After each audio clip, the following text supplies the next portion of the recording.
afternoon. So this is more like a journey. I will not be able to exactly cover the intricate concepts of quantum computing, but I'll try my best to detail it. So let me just start with the internet in brief, because so many of them are youngsters, so may not be aware of how we started and how we progressed. Actually, I'm in between the middle, so I can tell how it started. So it all started with the year 1960s, where the ARPANET was proposed in 1961. That was the core or parent of today's internet. And the concept of packet switching and circuit switching, I think people who have studied networks would have learned about it. 1964, the concept of packet switching was created, and 1967, the ARPANET was conceived. And 29th October 1969 was a milestone event where the first man, the human being, landed on a moon, and the first message also was sent over the internet at the same time. So that's a very interesting part of the history. And then in the moving to 1970s, IANA was founded, where names and port numbers that you are typing, 80 or 8080 or whatever port number that you are using, has been organization which standardizes them was created. That is called IANA, Internet Assigned Numbers Authority. 1974 we had the commercial version of the internet, and 1974 we had the TCP/IP protocol being proposed by two people, Robert Kahn and Winton Cerf. They are actually regarded as the father of internet. And 1980, the ARPANET network, which was using different networks, has decided to use the TCP/IP protocol for communication. And further to that, 1983, we have the SMTP protocol, that whatever we are sending emails today, that was created. 1985, we had the Ethernet standard, and 1986, IETF was launched. And 1987, the first ISP, UUNet. Today morning when I was introducing Dr. Ramani, I was saying that we connected the first network to UUNet. That was made available. 1988, as you might have studied in your Tannenbaum book, OSI reference model, that was actually proposed. And 1989, BGP routing protocol was actually defined, basically which allows routing between two different autonomous systems in the internet. So 1990s, 91, we can start. There was a very important period, 1991. Three systems were there, three critical ways to access internet was there. Basically, one way to access internet was using a menu-based system, which was called Gopher. If you really remember, before 1990, how the internet browsing was, it was basically you have to log into a remote terminal, type in the command prompt and get it. So that is how it was. After 1990, 1991, you got it as a Gopher menu-based system. 91, again you had another system which was called as WAIS also, which was basically a wide area information system. Basically, the information was archived based on the subjects. Because this was largely used by physicists and scientists, so they have grouped all the matter in textual kind of other documents in their subject domains, and it was trying to access. And during this time, 1991, so the World Wide Web was also proposed. This was done by a person called Tim Berners-Lee, who was working actually as a physicist in the CERN laboratory. It's a world renowned laboratory in this thing. So over time, what happened was World Wide Web became very much popular. The others are today irrelevant. And 1993, actually DHCP was created, the protocol which allows to map auto bootstrap was happening.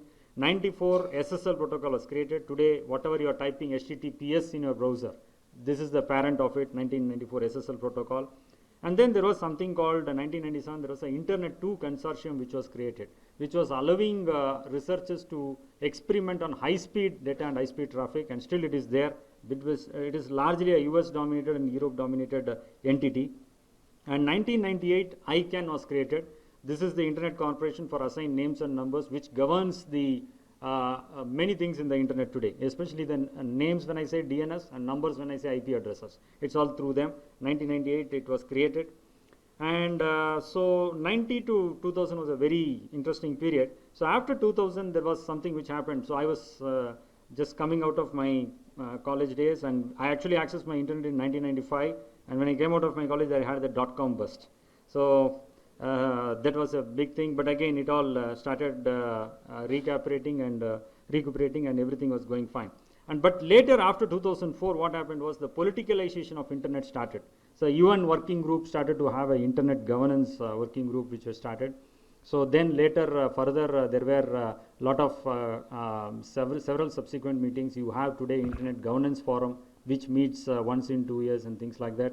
And you also have net mundial and net neutrality and things like that, which had come up in the later years. So this was coming on and on in the later period. So this is what had happened.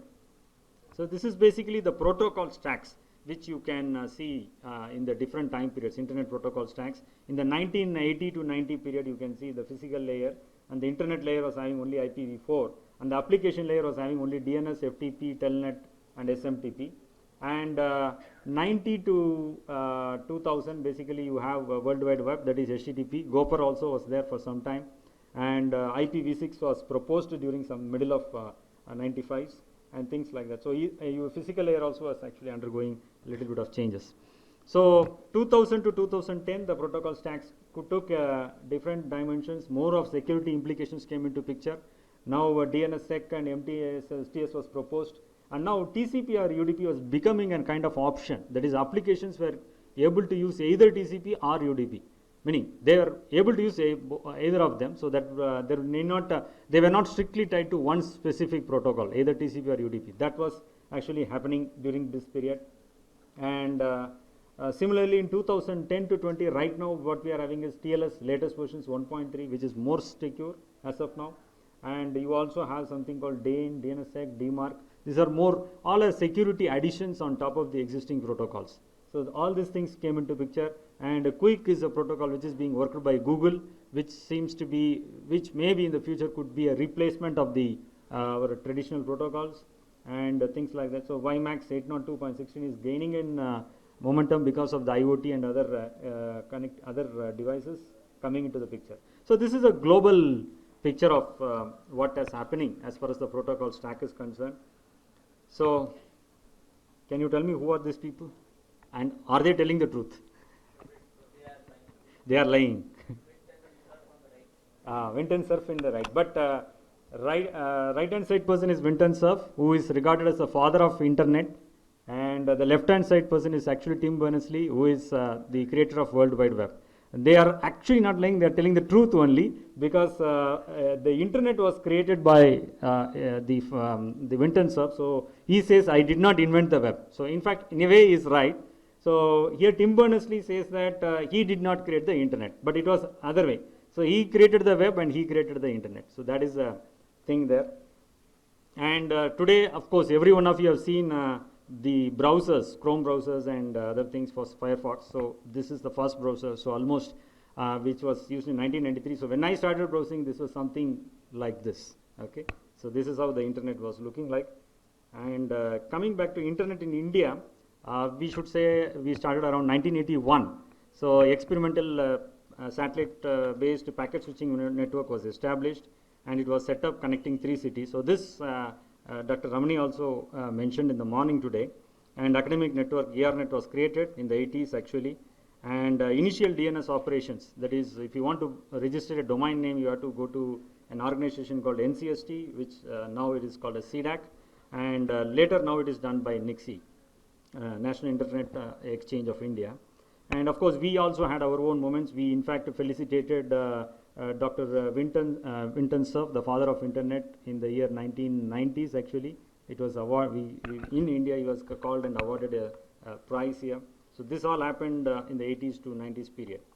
So then evolution of internet, you can say that it is an hourglass model. So like you were mentioning yesterday in the tutorials. So the hourglass looks like this. If you have the infrastructure at the bottom, you have a lot of standard organizations, IEEE, ITU, ISO, etc. All these people operate in this particular layer largely. And you have the network in the middle. And IETF, whatever from where the standards are rolled out, the Internet Engineering Task Forum, that is actually coming up in the network in the middle. At the top, you have the IETF and W3C are actually operating here. So basically what has happened is Internet has emerged as an essential utility. And today, governance of the internet has become a stream of specialization. In fact, if anybody wants to enter into politics or global politics, this is the area you can actually, there are several specialized courses offered on internet diplomacy and internet governance, things like that. And security and privacy have evolved as a very serious concern now. So this is what has happened so far. So with that promise, let me take you to the what a quantum internet is going to be, but basically you need to understand what a quantum computing means actually. So first of all, you need to understand that quantum computer is not a replacement to a classical system. So the existing systems are going to be there. So tomorrow quantum computer is going to come does not mean that your system you have to throw it away. It's not like that. Only thing is it can achieve you, provide you computational parallelism, and it is ideal for the problems where the number of steps required to arrive at the result is exponentially smaller. So that if you have a large number of steps, then obviously if you are using a quantum computer, you can actually make it very smaller by using exponential techniques. And the quantum computer is inherently probabilistic. So you cannot actually use it for a system which we cannot tolerate probability. Either you want a pakka clear answer, then obviously it is not the possibility. And second, the most important concept to understand about only two concepts I will introduce you about quantum computing. That is a critical concept also. One is qubits. So qubits means you know that binary bit means 0 and 1. Am I right? You have 0. And qubit means either 0 or meaning basically 0 and 1 at the same time. So how it can be? Can you imagine that anything can be at 0 and 1 at the same time? So let me just try to give you a small example. So I have a 5 rupee coin. There is a tail part of it and there is a head part of it. Okay. So now what I am going to do is I am just going to spin it off. So what do you think the value will be? Head, in one of them. Okay. Now, while spinning the coin, what was happening? Can you tell me whether it was head or tail while it was spinning? So that is called the quantum position, superposition. While I was spinning the coin, you cannot tell whether it is head or tail. Am I right? So only when it falls, I will be able to measure. So when it has fallen down, I am able to see that it is head, or if I am fallen down, it has failed to be tail. But while it is on the air, I will not be able to tell whether it is head or tail. Am I right? So that is basically called the quantum superposition. So it can be, so what I mean to say is when you are spinning in the air, it can be at 0 or 1. It can be at both the positions. Only at the rest you will know what is the actual value. So this is called as a qubit, which can be at 0 and 1 at the same time. And to emulate this concept, what you need is, you need either a photon. Photon is basically your particles in the light, or you can use an electron in an atom, or you can use a nucleus of a particular atom. So this can be used for representing a qubit. And one interesting thing is you cannot copy a qubit. Okay, that's a good thing. And most important thing, the second important concept is two qubits can be entangled using a quantum internet. That's a very, very interesting and innovative concept. Very difficult to believe also. Now let us say that there are two coins. Okay, I am having two coins. Now let us assume that these are entangled together. Okay, let us assume that these are two coins are entangled together. What does this mean is, now let us say if I am both are spinning up in the air. Now when it falls down, now let us say when this coin falls down and it is, I am seeing this as head, automatically the other coin will be tail. Are you getting it? These two coins are entangled together. I am spinning both the coins in the air. Okay. So now when they are falling down, what will happen is, one of the coin will be in head, means other coin will automatically be tail. So if this coin is in tail, automatically the other coin will be in head. So this is called entanglement. In fact, quantum entanglement.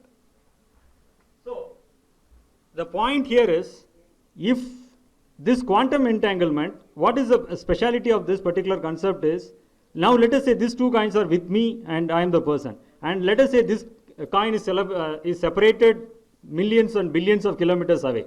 But still, the same property will be there.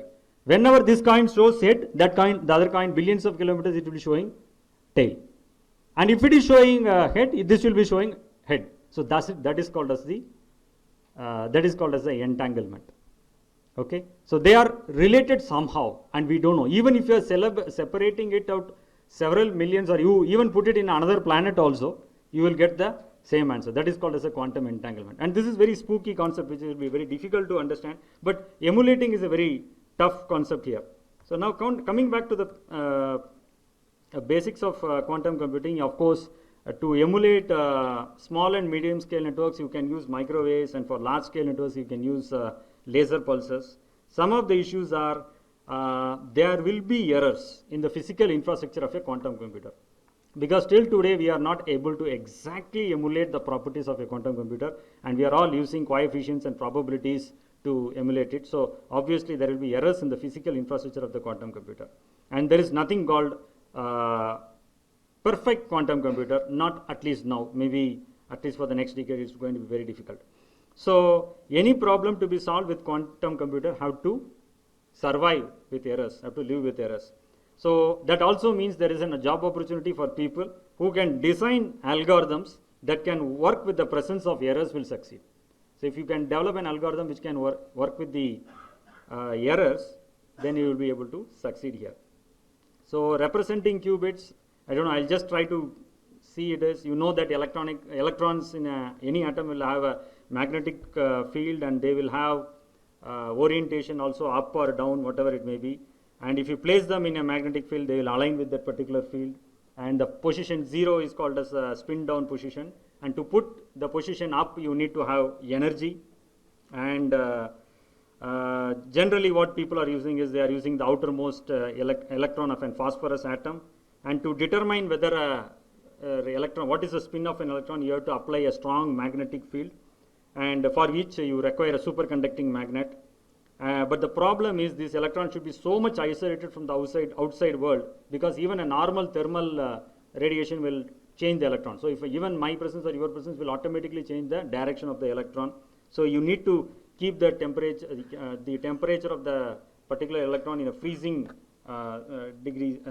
freezing temperature, actually hundreds of degrees lesser than 0, and things like that. So measuring also requires magnetic field to be applied, and you to find out where it is sinking. So basically the point here is 2 qubits. The thing is that it's not only head or tail. What you can do with the electron spin is, basically you can make the electron to point to any direction. So you can make it in between as a coefficient. Say for example, it need not be, it can be some state between the head and tail. So you can actually model each and every state between the head and tail. So that is very much possible in the qubit concept. So basically, because of that, 2 qubits can contain 4 bits of information, 3 qubits can contain 8 bits of information, and n qubits can contain 2 to the power n bits of information. So the more the qubits, the more you have. So basically what I mean to say is, if someone has successfully built 300 qubits, then basically it's a very big thing. Basically what do you mean by that is, let us say 2 to the power 300, that is as much as particles in this entire universe. Particles means electrons, photons, and whatever it is. So it is exactly that much amount. So you won't have that much of information. So 300 qubit computer, so quantum computer is more than enough to entirely emulate this entire universe. So quantum entanglement, as I told you that, let us say I took the example of 2 coins. So one coin is showing head, another coin will automatically show 0. So this is what, the same thing actually is being emulated with electrons here. So that is the measurement being shown here, described here.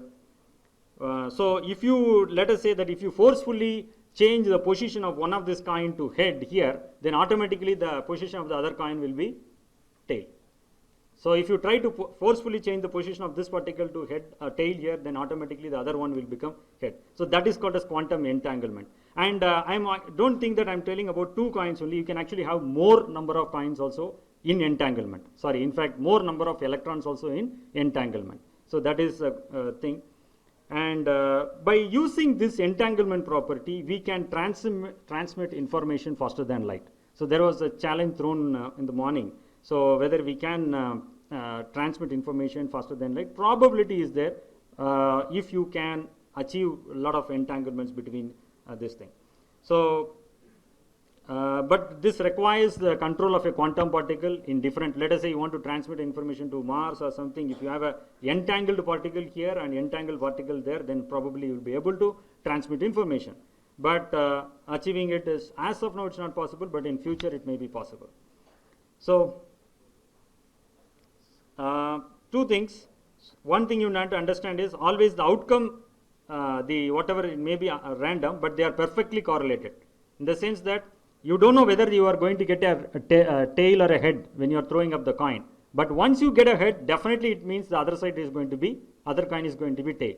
If you are going to get tail, other side is going to be head. This is called as the maximal coordination or things like that. Second thing is it is inherently private. What do you mean by inherently private? That means that if there are two qubits and they are entangled with each other, that it means that it is physically impossible for any other item in this universe, any other particle in the universe to have the same entanglement. So these two particles alone will be able to meet with each other and have the same entanglement. So nobody else will be able to achieve it. So that's what I wanted to say, that you cannot assume, I just gave an example of head and tail, but it cannot be exactly head and tail. You can have some, let us say you are having some version of head and some version of tail there, it will be exactly matching with there. So that is inherently a private property which is there. So entanglement cannot be shared and no one can have the same share of entanglement. This is another property of this thing. So coming to quantum internet, so quantum communication can be enabled between local quantum processors. And why do we need quantum internet?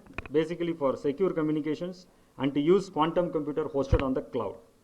And secure communications, we need it for quantum key distributions and to have unbreakable privacy, because entangled states cannot be shared. So that is the thing. Secure identification can be done. Clock synchronization. You can have perfect, precise clock synchronizations if you have entanglements possible.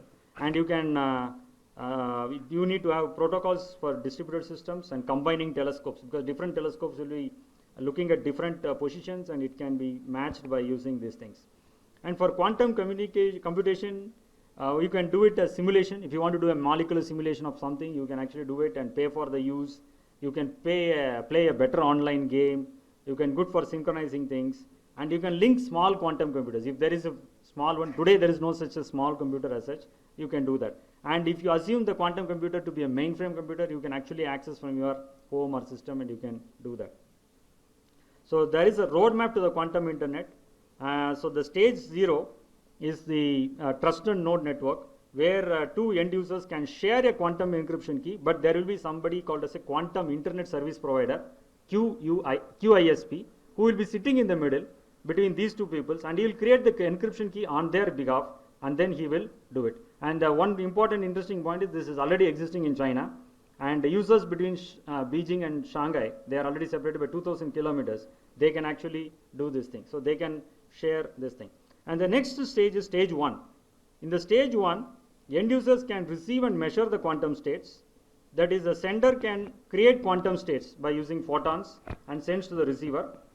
And any two users will be able to create a private encryption key that only those of them know. We don't need a QISP, the quantum internet service provider, in the middle to know what key we are sharing.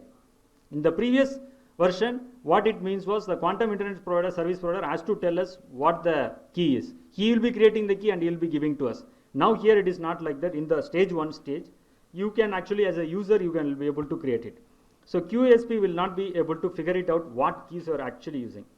So this can be very useful in scenarios like when you want to submit a quantum password to an ATM machine, or the ATM machine don't have to verify. It can verify without knowing what the password is. So these are interesting things which can happen. And again, this has also been done by China. This China has linked two laboratories that are 1200 kilometers apart using the same kind of transmission in the year 2017. So stage 1 is more or less there. Then stage 2, basically entanglement distribution. I told that entanglements we can create it, but can you distribute this entanglement across the internet infrastructure or across the globe? That is stage 2. So any two users can create it, but they will not be able to store them. That is what we are trying to say in stage 2. And this will provide the strongest encryption. And already rudimentary lab demonstrations are existing for this. And stage 3 is going to be the quantum memory networks, where any two users can create their entangled qubits and they can teleport information. Okay, they can, again, morning there is a discussion about teleporting. So they can teleport quantum information to each other. And stage 4 and 5 will be a full-fledged one, where devices on the networks are full-fledged quantum computers that can also be there, and can do error correction also on data transfers, etc. Because you know that I told you that quantum computers are prone to errors, and it can pave way for distributed quantum computing applications. So there is a new buzzword here which can be paving the way. So this is a teleportation. The teleportation, currently there is a challenge. You cannot keep the entanglement happening across a long distance. So right now entanglement can happen only between hundreds of kilometers, and to send a qubit you need a single photon of light, and if you are sending it over a communication line it will be lost soon. And you have to remember that qubits cannot be copied, but if it's lost on the way, it is lost. So what we are requiring for quantum internet to happen is something called as a repeater, quantum repeater, which will repeat the signals in the middle. So it's basically a box that can create entanglement over long distances. So as you see in the image, that center one is basically a quantum repeater. So it will actually replicate the state of this particular qubit to the other side and it will go away. So entanglement will happen inside the box, and it is called as entanglement swapping, which will actually happen there. And this entanglement can be glued together. So this is expected to be operational by next year, 2020. And where are we now? Basically, this research of quantum internet is primarily driven from Delft University of Technology, Netherlands. And one Ms. Stefan Weiner is actually been carrying out this thing. And David Elkos and Ronald Ozen, they have actually pioneering this particular development of the quantum repeater. So once that is there, they will be able to demonstrate a quantum internet across linking 4 cities in the Netherlands. Which is actually in the progress. So why do we need it? I already told you, network of quantum clocks can be created to find the accurate time, or you might have heard about the gravitational waves last year. So measuring that you can happen. Distant optical telescopes can be linked or messaged, sharpening images can be done. Quantum voting is a very interesting thing. Say for example, let us say that I voted for one particular candidate, but now he is not able to get the majority of it. So then we can see who is the second best person. So that kind of options are not possible in today's traditional systems, but that is possible through a quantum voting scheme. You can select the second best candidate. So that is basically selection of superposition of candidates. And already this is being worked by an institute in Massachusetts.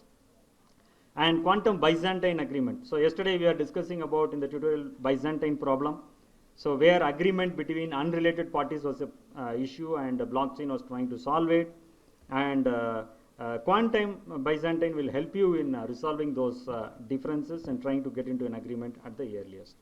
So basically, as a summary, I want to tell you that internet has evolved as an essential utility. Classical internet will predominantly there for lightweight communications and financial transactions that we are using today. And decentralized internet infrastructure that we are talking about, blockchain, so that may take over slowly, especially in the area of DNS or naming, distributed file storage, which we call IPFS, interplanetary file system, identity management, and other DApps. DApp is basically decentralized applications. So this is going to come into it. Next one is actually from our colleague, our friend Mohit Tailani. Yesterday he mentioned about the name data networks, which is going to be information centric network and will evolve for video content. So this was yesterday's tutorial, it was discussed. And quantum networks today we discussed, this will evolve for accessing quantum computers and would support highly secure and inherently private communications. So this is how we are expecting the internet will be probably evolving in the next near future.